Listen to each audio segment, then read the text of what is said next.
जय हिंद साथियों। कैसे हैं आप सब? आशा करते हैं आप सब कुशल और मंगल होंगे। तो आज की जो हमारी टॉपिक होने वाली है वो टॉपिक है गवर्नर जनरल और वायसराय पर। आज हम बात करने वाले हैं इस पे। गवर्नर जनरल और वायसराय पर बात करेंगे, ठीक है।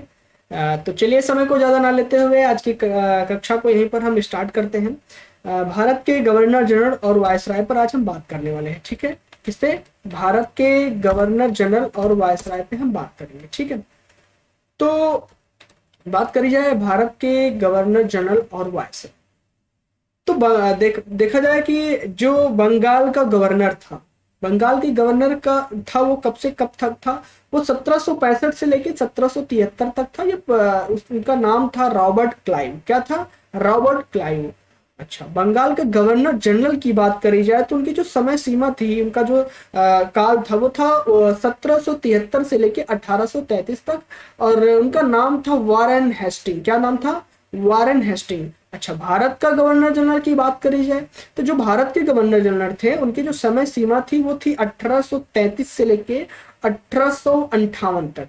और उनका नाम था विलियम वेंटिंग। क्या था? विलियम वेंटिंग था। अच्छा, भारत का वायसराय कौन था? अच्छा देखिए, गवर्नर जनरल, जनरल और वायसराय, ठीक है।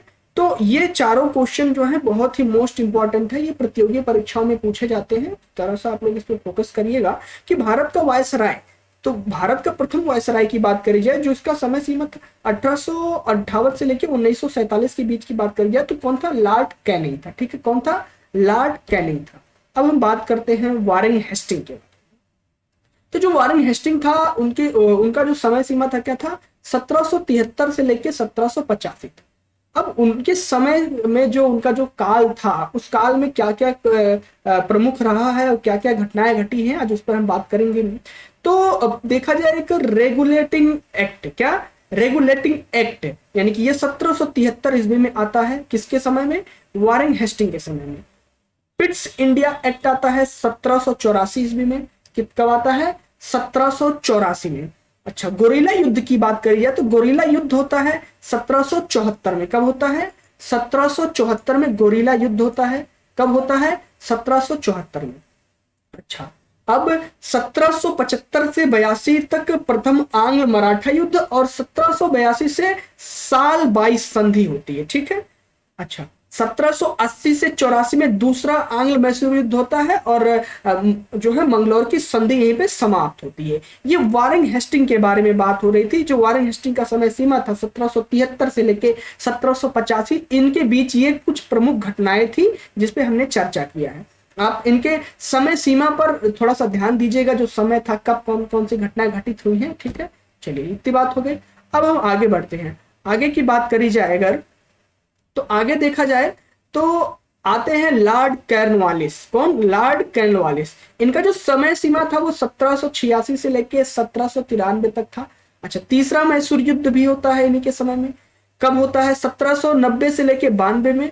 और श्री जो है श्रीरंगपट्टनम की संधि होती है 1792 में, ठीक है। अच्छा, जो युद्ध होता है उसका समय सीमा होता है 1790 से 92 में, 2 साल का युद्ध रहता है, ठीक है।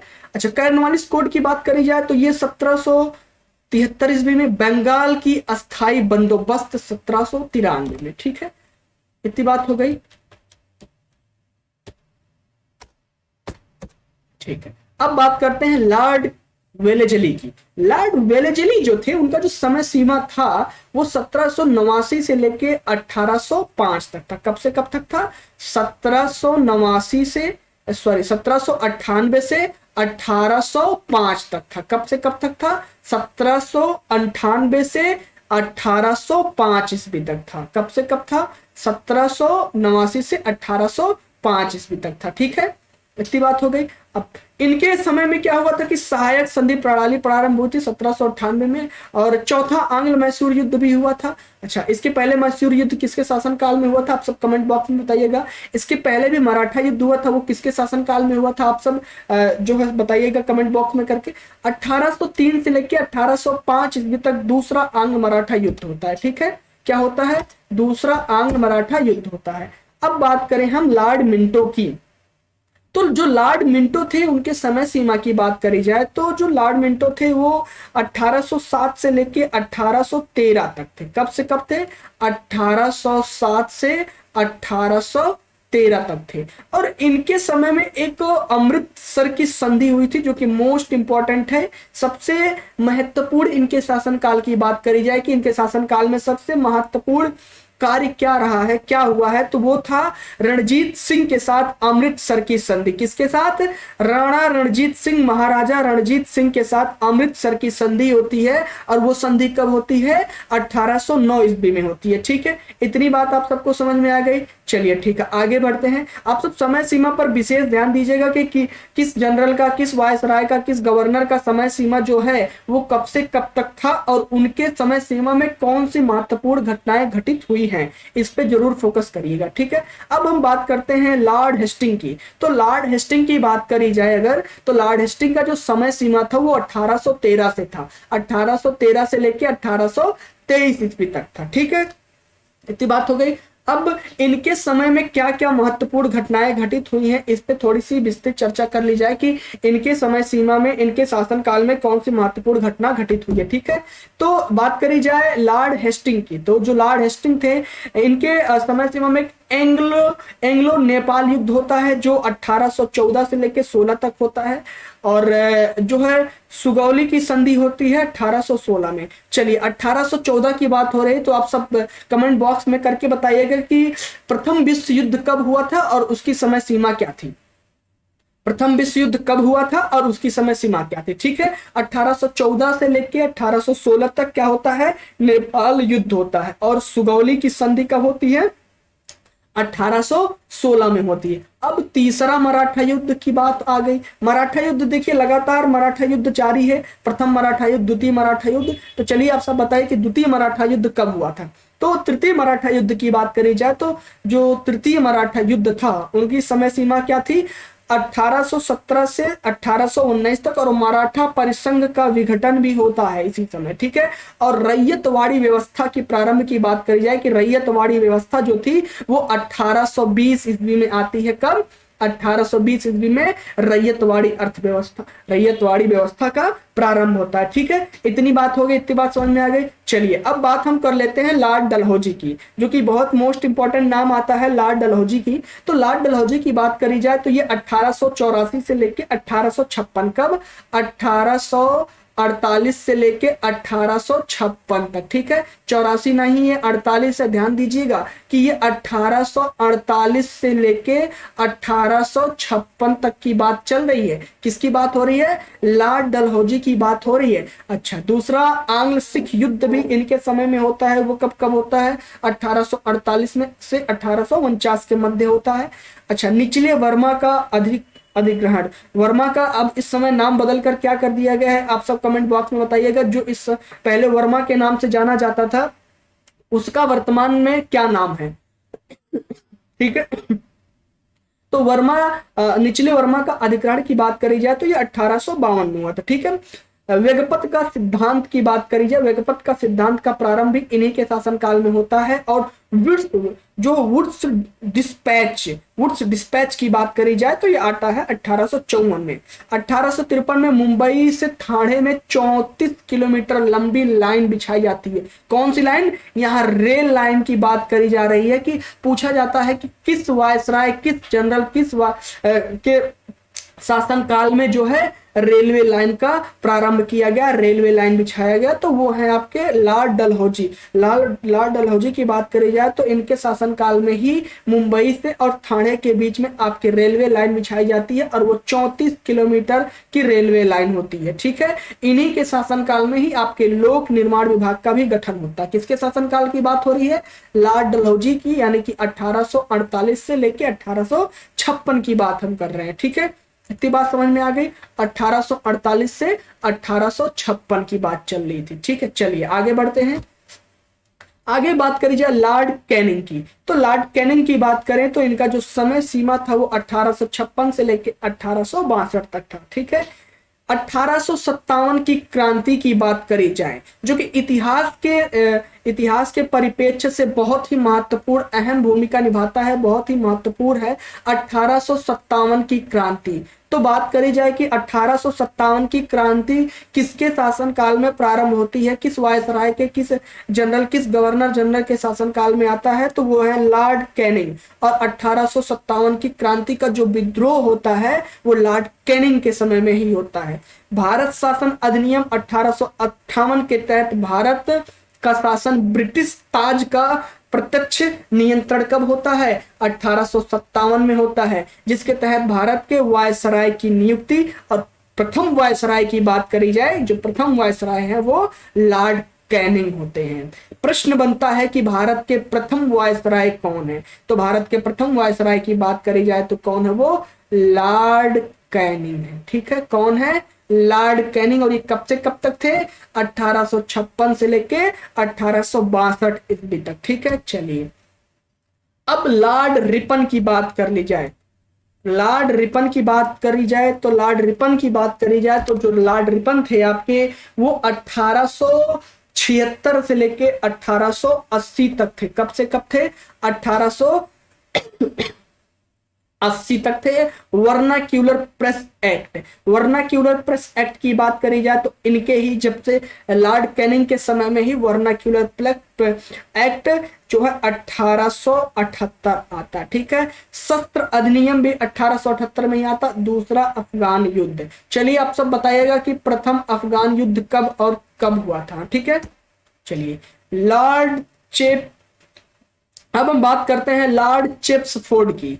क्या चेम्सफोर्ड की बात करी जाए तो 1916 से लेकर 1921 तक थे। ये कब से कब थे? 1916 से 1921 तक थे। लखनऊ की संधि की बात करी जा रही है। देखिएगा, लखनऊ की संधि यानी कि नवाबों के शहर की बात करी जा रही है। लखनऊ की शहर यानी उत्तर प्रदेश की राजधानी की बात लखनऊ की हो रही है। तो लखनऊ की संधि की बात करी जाए तो कब होता है? ये 1916 में होता है।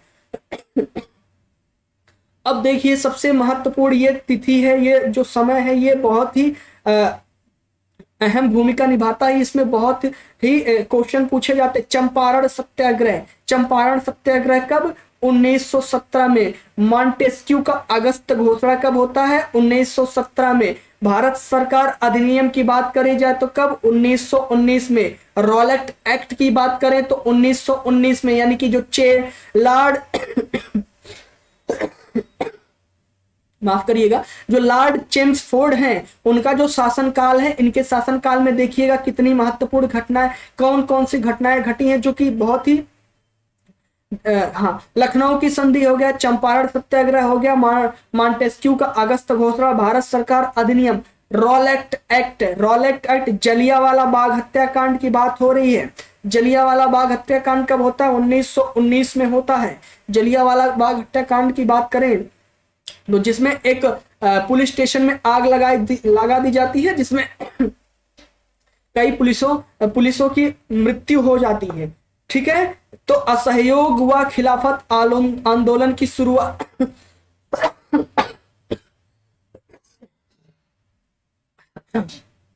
असहयोग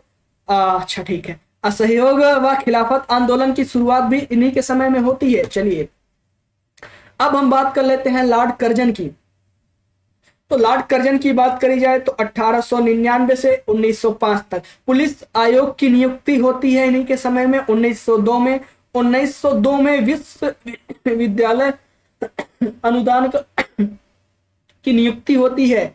ठीक है, यानी यूजीसी की बात हो रही है। यूजीसी विश्वविद्यालय अनुदान की नियुक्ति 1902 में होती है। ठीक है, भारतीय विश्वविद्यालय अधिनियम की बात करी जाए तो भारतीय विश्वविद्यालय अधिनियम 1904 में आता है। बंगाल विभाजन कब होता है? 1905 में होता है। अब बात करें लॉर्ड इरविन की। लॉर्ड इरविन की बात करें तो लॉर्ड इरविन भी, इनके भी शासनकाल में बहुत ही ऐसी घटनाएं घटी हैं जो ठीक है। चलिए साइमन कमीशन गो बैक, ठीक है। साइमन कमीशन की बात हो रही है, तो 1927 ईस्वी की बात है। Simon commission go back, Simon commission Bharat से वापस जाने की बात हो रही है, ठीक है। हरकोट बटलर भारतीय राज्य आयोग 1927 ईस्वी में। नेहरू रिपोर्ट कब प्रस्तुत किया जाता है? 1928 ईस्वी में। दीपावली घोषणा भी 1929 ईस्वी में होती है। कांग्रेस का लाहौर अधिवेशन, कांग्रेस का लाहौर अधिवेशन की बात करें अगर,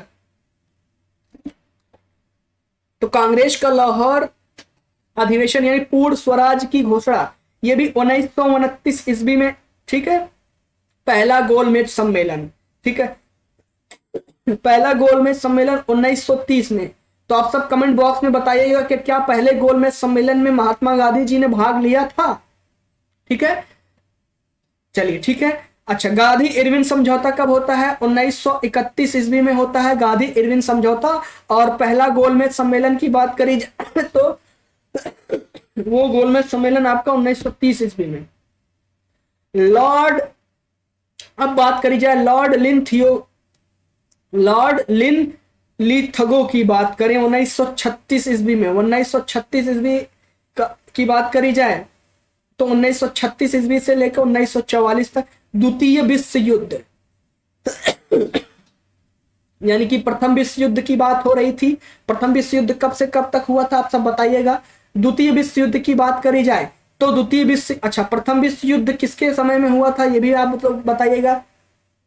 द्वितीय विश्व युद्ध जो है आपका 1939 से चला था। 6 वर्ष तक द्वितीय विश्व युद्ध चला था और 4 वर्ष तक आपका प्रथम जो है विश्व युद्ध चला था, ठीक है। द्वितीय विश्व होने के बाद यहाँ कांग्रेस मंत्री परिषद इस्तीफा दे देती है, ठीक है। अब आता है त्रिपुरी संकट और फॉरवर्ड ब्लॉक का गठन होता है 1939 में, ठीक है। मुस्लिम लीग का लाहौर संकल्प यानी कि मुस्लिम के लिए एक अलग राज्य की मांग, यहीं से प्रारंभ होता है। मुस्लिम के लिए एक अलग राज्य, एक जिन्ना की बात करी जाए, मोहम्मद अली जिन्ना की बात हो रही है कि मुस्लिम के लिए हमें एक अलग से राज्य दिया जाए, ठीक है। अगस्त प्रस्ताव 1940 ईस्वी में प्रस्तुत किया जाता है। कब प्रस्तुत किया जाता है? 1940 ईस्वी में अगस्त प्रस्ताव प्रस्तुत किया जाता है, ठीक है। कब प्रस्तुत किया जाता है? 1940 ईस्वी में आपके अगस्त प्रस्ताव जो है प्रस्तुत किए जाते हैं, ठीक है। चलिए इतनी बात हो गई। अब भारतीय राष्ट्रीय सेना का गठन की बात करी जाए तो ये 1941 ईस्वी में होता है। क्रिप्स मिशन, ये जो तिथि है बहुत ही इंपॉर्टेंट है, आप सब तिथि पर जरूर ध्यान दीजिएगा। हमेशा क्वेश्चन बनता है कि अगस्त प्रस्ताव कब प्रस्तुत किया गया, भारतीय राष्ट्रीय सेना का गठन कब हुआ, भारत छोड़ो आंदोलन 1942 यानी कब प्रारंभ हुआ, क्रिप्स मिशन कब हुआ, Simon commission go back, Simon commission कब भारत आया, मुस्लिम लीग का गठन कब हुआ, ये सारी चीजें बहुत इंपॉर्टेंट है, ठीक है। इतनी बात हो गई। चलिए हम आगे बढ़ते हैं, ठीक है। आगे की बात अगर करें, ठीक है, हाँ, लॉर्ड वेवल की बात करें तो 1944 से लेके 1944 से 1947 तक की बात हो रही है। श्री राजगोपालाचारी फार्मूला आता है नीति शासनकाल में। वेवल योजना और शिमला सम्मेलन भी होता है, ठीक है। कैबिनेट मिशन की बात करी जाए तो कैबिनेट मिशन 1946, ठीक है। प्रत्यक्ष कार्यवाही दिवस 1946 की बात हो रही है। क्लाइमेट एंटली द्वारा भारत ब्रिटिश शासन की समाप्ति की घोषणा कब होती है? 1947 ईस्वी में होती है। कब होती है? 1947 ईस्वी में होती है। तो चलिए अब लॉर्ड माउंटबेटन की बात कर ली जाए। लॉर्ड माउंटबेटन की बात करी जाए तो ये 1947 से लेके 1948 तक ही रहते हैं। इसके बाद हमारा देश स्वतंत्र हो जाता है। इनका शासनकाल बहुत ही सूक्ष्म था, बहुत ही कम समय का था। तो ये थे जून थर्ड प्लान 1947 में आता है इनके समय में। रेडक्लिफ आयोजन, चलिए रेडक्लिफ लाइन किस किस देशों से गुजरती, किस किस देश के बीच रेडक्लिफ लाइन की बात करें तो कौन कौन से देश के बीच से गुजरती है रेडक्लिफ रेखा? भारत स्वतंत्रता कब? 15 अगस्त 1947 भारत स्वतंत्र हो जाता है। इन्हीं के शासनकाल में लॉर्ड माउंटेनबेटन, तो लॉर्ड माउंटेनबेटन क्या थे, क्या अंतिम वायसराय के रूप में इन्हें हम जान सकते हैं? चलिए आप सब कमेंट बॉक्स में बताइएगा कि क्या लॉर्ड माउंटबेटन को हम भारत के अंतिम जो है गवर्नर जनरल वायसराय के रूप में जान सकते हैं? तो चलिए आज की कक्षा यहीं तक थी। अगर ये कंटेंट हमारा आप सबको पसंद आया हो, अच्छा लगा हो, और हाँ चलिए ठीक है, इतनी बात हो गई। हाँ, तो कंटेंट अगर हमारा आप सबको पसंद आया हो तो आप सबसे तहे दिल से गुजारिश करते हैं कि हमारे इस सेशन को आप सब ज्यादा से ज्यादा जो है लाइक करें, सब्सक्राइब करें, शेयर करें, और लाइक, हाँ शेयर करना तो बिल्कुल ना भूलें, और अपने दोस्तों तक भी पहुंचाएं, और हो सके तो जो है कमेंट में अपनी प्रतिक्रिया जरूर दीजिएगा कि हमारा ये सेशन आप सबको कैसा लगा। तो चलिए आज का सेशन हम यहीं तक रखते हैं, आगे हम कंटिन्यू क्लासेस करेंगे। तो जय हिंद, जय भारत, स्वस्थ रहे, मस्त रहे।